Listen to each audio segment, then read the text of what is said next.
দর্শক স্বাগত জানাচ্ছি যমুনা টেলিভিশনের নিয়মিত আয়োজন প্রবাসী বাংলাদেশে। বিশ্বের বিভিন্ন প্রান্তে থাকা প্রবাসীদের খবরাখবর নিয়ে আপনাদের সাথে আছি রিশান মাহমুদ। ইউক্রেনের রাষ্ট্রপতি ভলোদিমির জেলেনস্কিকে যুদ্ধ বন্ধের আহ্বান জানিয়েছেন প্রধানমন্ত্রী শেখ হাসিনা। জার্মানির মিউনিখে সফরকালে জেলেনস্কির আহ্বানে এই বৈঠক অনুষ্ঠিত হয়। শনিবার নেদারল্যান্ডসের প্রধানমন্ত্রী মার্ক রুট, যুক্তরাজ্যের পররাষ্ট্রমন্ত্রী ডেভিড ক্যামেরনের সাথেও বৈঠক করেন প্রধানমন্ত্রী। সৌজন্য বৈঠক করেন ভারতের পররাষ্ট্রমন্ত্রী এস জয়শঙ্কর। দেশগুলোর সাথে সম্পর্ক উন্নয়নে বাংলাদেশের অবস্থান তুলে ধরেন প্রধানমন্ত্রী। বাংলাদেশে বিনিয়োগ বৃদ্ধির আহ্বানও জানান তিনি। জার্মানির মিউনিখে চলছে নিরাপত্তা সম্মেলন। বিশ্ব নেতাদের সঙ্গে সম্মেলনে যোগ দিয়েছেন বাংলাদেশের প্রধানমন্ত্রী শেখ হাসিনা।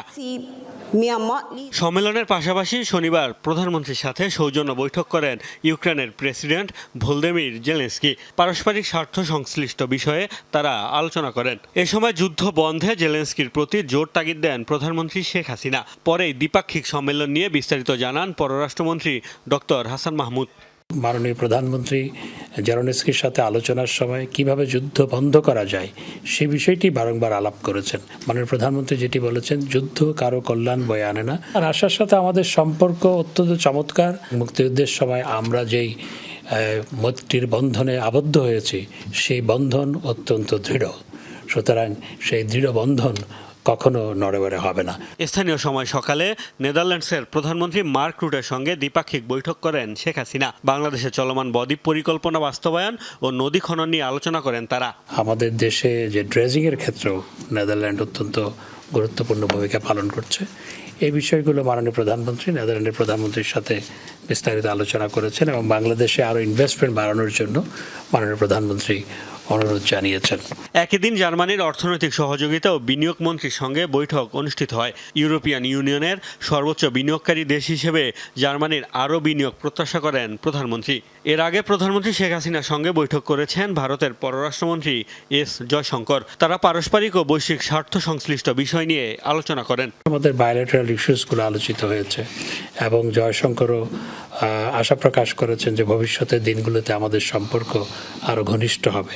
এছাড়া শনিবার শেখ হাসিনার সাথে বৈঠক করেন যুক্তরাজ্যের পররাষ্ট্রমন্ত্রী ডেভিড ক্যামেরন। বৈঠকে যুক্তরাজ্যের প্রতি বাংলাদেশে বিনিয়োগ বাড়ানোর আহ্বান জানান প্রধানমন্ত্রী। বৈঠকে অন্যান্যের সাথে পররাষ্ট্রমন্ত্রী ডক্টর হাসান মাহমুদ ও পররাষ্ট্র মন্ত্রণালয়ের সিনিয়র সচিব মাসুদ বিন মোমেন উপস্থিত ছিলেন। মুস্তফা মাহমুদ, যমুনা নিউজ। প্রধানমন্ত্রী শেখ হাসিনার সঙ্গে সৌজন্য সাক্ষাৎ করেছেন জার্মানির চ্যান্সেলর ওলাফ শোলজ এবং আজারবাইজানের প্রেসিডেন্ট ইলহাম এলিয়েভ। স্থানীয় সময় বিকেলে মিউনিখ নিরাপত্তা সম্মেলনের সাইড লাইনে প্রধানমন্ত্রী শেখ হাসিনার সঙ্গে বৈঠক অনুষ্ঠিত হয়। আলাদা বৈঠকে শোলজ এবং আলিয়েভের সাথে পারস্পরিক এবং বৈশ্বিক স্বার্থ সংশ্লিষ্ট বিভিন্ন বিষয় নিয়ে আলোচনা করেন প্রধানমন্ত্রী। পাশাপাশি দেশ দুটিকে বাংলাদেশে আরও বিনিয়োগ বাড়ানোর আহ্বান জানান। এ সময় বাংলাদেশের উন্নয়ন অগ্রযাত্রা ও প্রধানমন্ত্রীর নেতৃত্বের ভূয়সী প্রশংসা করেন তারা। বৈঠকে আরও উপস্থিত ছিলেন পররাষ্ট্রমন্ত্রী ডক্টর হাসান মাহমুদ ও পররাষ্ট্র মন্ত্রণালয়ের সিনিয়র সচিব মাসুদ বিন মোমেন। জার্মানি স্কিল মাইগ্রেশনের জন্য এখন তাদের দুয়ার অবারিত করেছে। তো সেই ক্ষেত্রে বাংলাদেশ থেকে যাতে প্রচুর পরিমাণে স্কিলড পিপল এখানে আসতে পারে সেটিও বিস্তারিত আলোচনা হয়েছে এবং আমাদের রপ্তানি যাতে আমরা আরও বৃদ্ধি করতে পারি সেটিও মাননীয় প্রধানমন্ত্রী বিস্তারিত আলোচনা করেছেন। দেশি বিদেশি ষড়যন্ত্র মোকাবেলা করে দেশে উন্নয়ন অগ্রযাত্রা অব্যাহত রেখেছে সরকার। একথা জানিয়েছেন প্রধানমন্ত্রী শেখ হাসিনা। বলেছেন, এই অগ্রযাত্রা অব্যাহত রাখতে হবে। জার্মানিতে প্রবাসী বাংলাদেশিদের দেয়া সংবর্ধনা অনুষ্ঠানে তিনি এসব কথা বলেন। আওয়ামী লীগ সরকারকে সমর্থন দেয়ায় প্রবাসীদের ধন্যবাদ জানান প্রধানমন্ত্রী। শুক্রবার জার্মানির স্থানীয় সময় সন্ধ্যায় নাগরিক সংবর্ধনার আয়োজনে যোগ দেন প্রধানমন্ত্রী। নিরাপত্তা সম্মেলনে যোগ দিতে জার্মানির মিউনিখে আছেন প্রধানমন্ত্রী শেখ হাসিনা। নির্বাচনে বিজয়ের পর প্রধানমন্ত্রীর এই সফর নিয়ে উচ্ছ্বসিত সেখানকার বাংলাদেশিরা। এটা আমার সৌভাগ্য যে এই আস্থা এই 5 বার হয়ে গেছে। আর কত রে?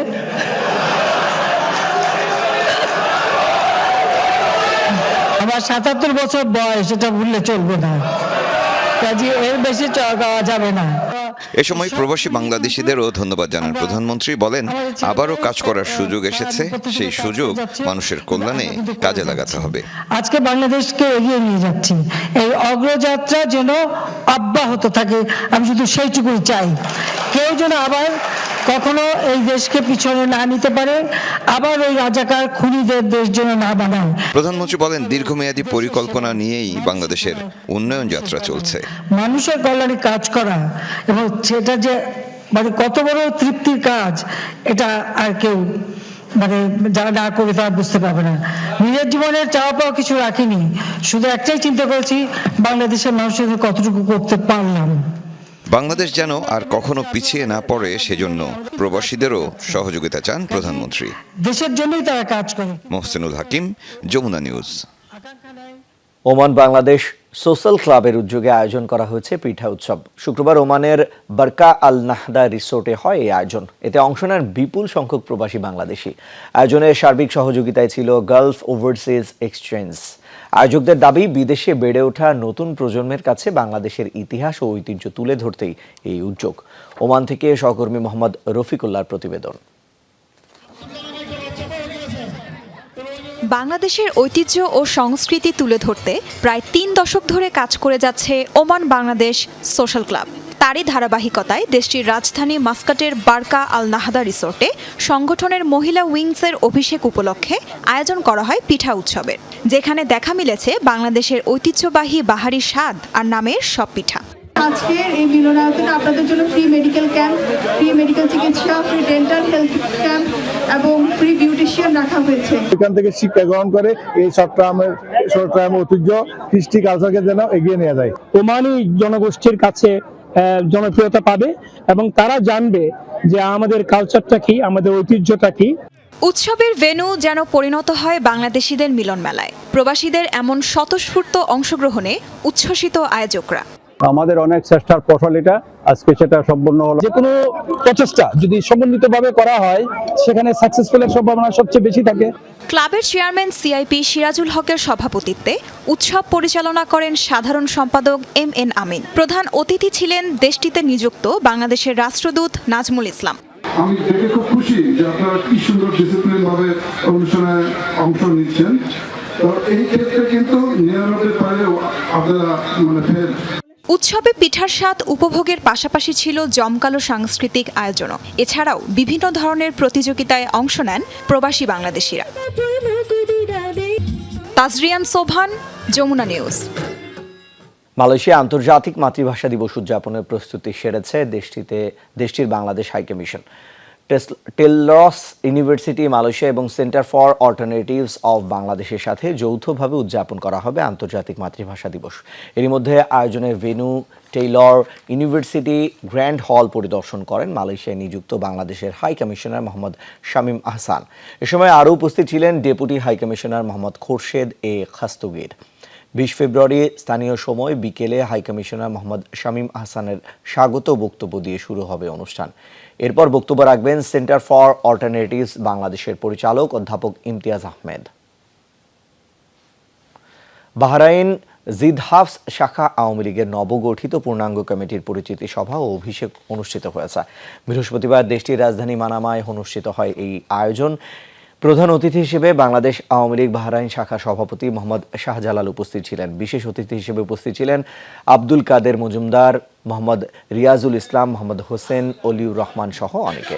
প্রধান বক্তা ছিলেন বাংলাদেশ আওয়ামী লীগ বাহরাইন শাখার সাধারণ সম্পাদক MA হাশেম। সভাপতিত্ব করেন মির্জা ফারুক আহমেদ এবং সঞ্চালনা করেন আলী হোসেন ওপি। এ সময় দেশ ও জাতির মঙ্গল কামনায় বিশেষ মোনাজাত ও দোয়ার আয়োজন করা হয়। পরে মির্জা ফারুক আহমেদকে সভাপতি ও আলী হোসেন ওপিকে সাধারণ সম্পাদক করে 71 সদস্য বিশিষ্ট কমিটি ঘোষণা করা হয়। সংযুক্ত আরব আমিরাতে বৃহত্তর ফরিদপুর সমিতির উদ্যোগে বার্ষিক বনভোজন অনুষ্ঠিত হয়েছে। দেশটির আজমানে একটি বাগান বাড়িতে হয় এই আয়োজন, যাতে অংশ নেন আমিরাতের বিভিন্ন প্রদেশে বসবাসরত বৃহত্তর ফরিদপুরের প্রবাসীরা। সংগঠনের সাধারণ সম্পাদক খন্দকার মিজানুর রহমানের পরিচালনায় সভাপতিত্ব করেন সভাপতি বুলবুল আহমেদ মুকুল। আয়োজনের উদ্বোধন করেন দুবাইয়ে অবস্থিত বাংলাদেশ কনসুলেটরের consul general BM Jamal Hossain. বিশেষ অতিথি ছিলেন বাংলাদেশ কনসুলেট লেডিজ গ্রুপের সভাপতি আবিদা। উপস্থিত ছিলেন উদযাপন কমিটির আহ্বায়ক HM শওকত মোল্লা, সেলিম উদ্দিন চৌধুরী, শফিকুল ইসলাম, মামুনুর রশিদ, হাসান জাকির, শওকত মোল্লা সহ অনেকেই। দিনভর ক্রীড়া প্রতিযোগিতা, শিশুদের চিত্রাঙ্কন প্রতিযোগিতা সহ ছিল নানা আয়োজন। আমরা মনে করি যে এটাই আমাদের সার্বক্ষণিক কাজ, যে বৃহত্তর ফরিদপুর সমিতি সব সময় যারা এই সংযুক্ত আরব আমিরাতে বসবাসরত আছে সবার পাশে থাকবে এবং এই প্রত্যাশাই আমরা সবসময় রাখি। আমরা চাচ্ছি যে ইউইতে একটা নতুন কিছু করে, গতানুগতিক সমিতি অনেক আছে, তার থেকে আমরা কিছু দৃষ্টান্তমূলক কিছু কাজ করতে চাই।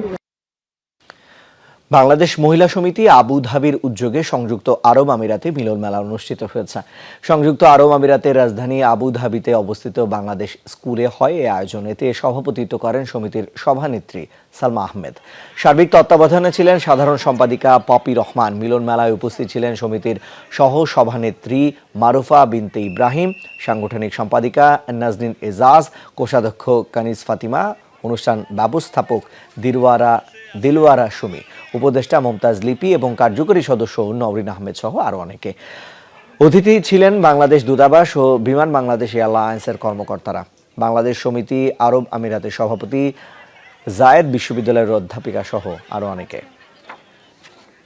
মিয়ানমারের রাখাইনে বেড়েই চলেছে সংঘাত। ব্রাদারহুড অ্যালায়েন্সকে ঠেকাতে অভিযানের পরিধি বাড়িয়ে সুবিধা করতে পারছে না কোণঠাসা জান্তা। উপকূলীয় 3 এলাকা মাংডু, রামড়ি এবং রাতডংয়ে আরও নতুন সেনা চুকি দখল নিয়েছে আরকান আর্মির নেতৃত্বাধীন বাহিনী। জান্তার টার্গেট চলছে একের পর এক হামলা। অবশিষ্ট ঘাঁটিগুলো রক্ষায় চেষ্টা করে যাচ্ছে সেনারা। রামড়িতে ভূমি, সাগর এবং আকাশপথে সর্বাত্মক অভিযান চালিয়ে যাচ্ছে জান্তা। চলছে অবিরাম বোমা বর্ষণ।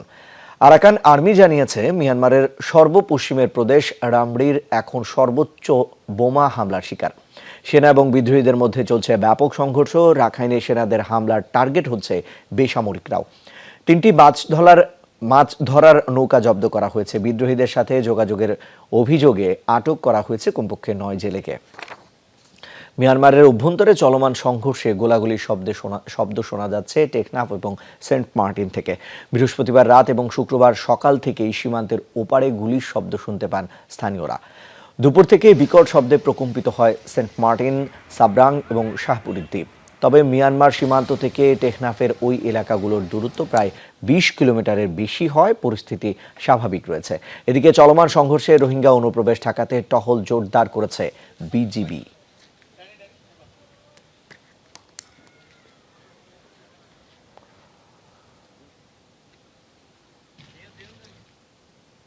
দর্শক, এই ছিল প্রবাসী বাংলাদেশে।